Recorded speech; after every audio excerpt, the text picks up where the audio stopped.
ఇంకొక నామం ఏమిటంటే విష్ణు అని ఇంకొక నామం. సామాన్యంగా విష్ణువు అని అంటే ప్రసిద్ధంగా మనం చెప్పేటటువంటిది ఏమిటి అని అంటే త్రిమూర్తుల్లో ఉన్నటువంటి విష్ణువు గురించి మనం చెప్తాం. అంటే శంఖచక్రధారి అయినటువంటి అది కూడా పరమాత్మ యొక్క ఇంకొక రూపమే. ఆ రూపాన్ని ప్రసిద్ధంగా మనం విష్ణువు అని అంటాం. కానీ ఇక్కడ విష్ణు అనేటటువంటి నామానికి ఏమిటి అని అంటే అర్థం అనంటే వ్యాపకుడుగా, ఆ నామం యొక్క అసలైనటువంటి అర్థం ఏమిటి అని అంటే వ్యాపకుడుగా ఉన్నటువంటి వాడు అని అర్థం. విష్ణువు అనే శబ్దానికి వ్యాపకుడు అని అర్థం, సర్వవ్యాపిగా ఉన్నటువంటి వాడు అని అర్థం. ఎందుకంటే పరమేశ్వరుడు సర్వవ్యాపిగా ఉన్నాడు. ప్రతి ఒక్క వస్తువులోనూ భగవంతుడి యొక్క ఆ చైతన్యం అనేది ఉండనే ఉంటుంది. అంటే ఎలాగానంటే ఇన్ని రకాలుగా మనకి వస్తువులు కనిపిస్తూ ఉన్నాయి, కానీ అన్నిటిలోనూ ఆ పరమేశ్వరుడు యొక్క చైతన్యం అనేది ఏదైతే ఉందో అది మాత్రం ఒకే రకంగా ఉంటుంది. ఈ ప్రపంచంలో ఇన్ని రకాల వస్తువులు మనకు కనిపిస్తూ ఉన్నాయి, కానీ ప్రతి ఒక్క వస్తువు ఇది వేరు అది వేరు, ఇది అది అది ఇది అని చెప్పి మనం వ్యవహరిస్తూ ఉంటాం.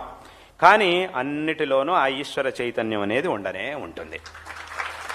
కాబట్టి ఎక్కడ అలాగైతే ఎలాగైతే అక్కడ ఆ బంగారం అనేది ఉందో అలాగే ఇక్కడ కూడా అన్నిటిలోనూ అది వ్యాపించి ఉండనే ఉంటుంది. ఆ పరమేశ్వర చైతన్యం అనేది వ్యాపించి ఉండనే ఉంటుంది.